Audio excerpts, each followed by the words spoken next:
البتہ اس روئے ارض پہ ایک شخص ایسا ہے کہ جس کے پیچھے نبی صلی اللہ علیہ وآلہ وسلم نے نماز پڑھی ہے، بلکہ اگر کہا جائے اس روئے ارض پہ کوئی غیر نبی ایسا نہیں ہے کہ جس کے پیچھے کسی نبی نے نماز پڑھی ہو سوائے ایک شخص کے، اور وہ ہیں سیدنا عبد الرحمن بن عوف رضی اللہ تعالی عنہ وعلیہ السلام۔ ان کے پیچھے آپ صلی اللہ علیہ وآلہ وسلم نے نماز پڑھی، اور یہ حدیث صحیح مسلم کے اندر کتاب الطہارہ چیپٹر میں انٹرنیشنل نمبر کے مطابق 633 ہے۔ یہ نمبر مجھے اس لیے یاد ہو گیا کہ میں اکثر لوگ سوال پوچھتے رہتے ہیں، تو جو اکثر پوچھی جانے والی چیزیں نا وہ مجھے یاد رہ جاتی ہیں۔ 633 صحیح مسلم میں۔ مغیرہ ابن شعبہ رضی اللہ تعالیٰ عنہ کہتے ہیں کہ ایک سفر کے دوران، اس حدیث کے الفاظ ہیں، میں نبی صلی اللہ علیہ وآلہ وسلم کے ساتھ تھا، ہم لوگ باقی اصحاب سے کچھ پیچھے رہ گئے، یعنی سفر میں جا رہے تھے، کچھ قافلے آگے تھے کچھ پیچھے، تو میں نے نبی صلی اللہ علیہ وآلہ وسلم کو پہلے استنجے کے لیے پانی دیا، اس کے بعد آپ صلی اللہ علیہ وآلہ وسلم کو میں نے وضو کروایا۔ کہتے ہیں وضو کرتے وقت آپ صلی اللہ علیہ وسلم نے جب چہرہ مبارک دھویا، اس کے بعد ہاتھ دھونے لگے تو آپ کی یہ کرتے کی جو آستین تھی نا، یہ اتنی تنگ تھی کہ یہ کونیوں سے اوپر نہیں جا رہی تھی، تو آپ صلی اللہ علیہ وسلم نے اپنا کرتا مبارک، اس کی آستینیں یوں نکال کے نا کرتا مبارک اوپر رکھا اور گریبان سے ہاتھ باہر نکال کے پورے دھوئے۔ یہ ہمارے لیے بھی یعنی ایک عبرت کا معاملہ ہے، بعض لوگوں کی خصوصاً عورتوں کی بعض اوقات نہیں اوپر ہو رہے ہوتے کف، تو وہ ادھر تک ہی ایسے کر لیتی ہیں، یہ پورا اوپر ہونا چاہیے تب یہ وضو ہوگا، کونیوں سمیت دھونا ہوتا ہے۔ تو نبی علیہ السلام نے اپنا کرتا ہی اتار لیا، اتار کے گریبان سے ہاتھ نکال کے تو وضو مکمل کیا،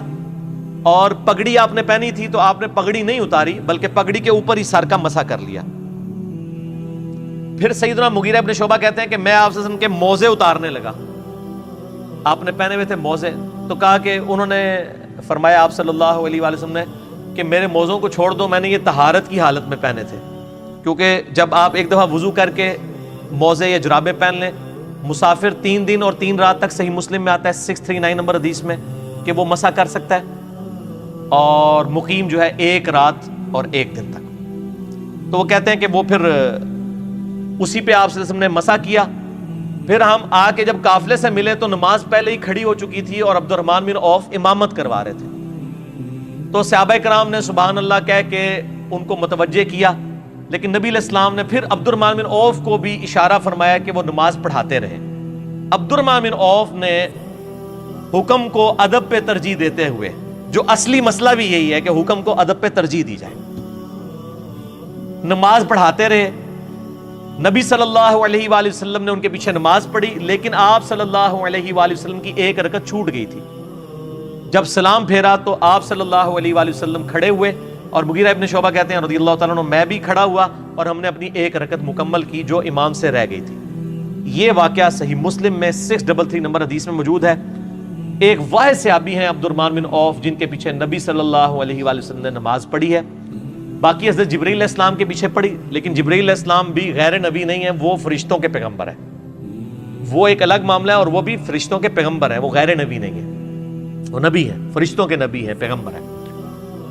یہ عبد الرحمن بن عوف رضی اللہ تعالیٰ عنہ کی بہت بڑی خوبی ہے، اور اللہ تعالیٰ نے ان کو یہ فضیلت عطا فرمائی اس حوالے سے رضی اللہ تعالیٰ عنہ وعلیہ السلام۔ اللہ تعالیٰ قیامت والے دن ہمیں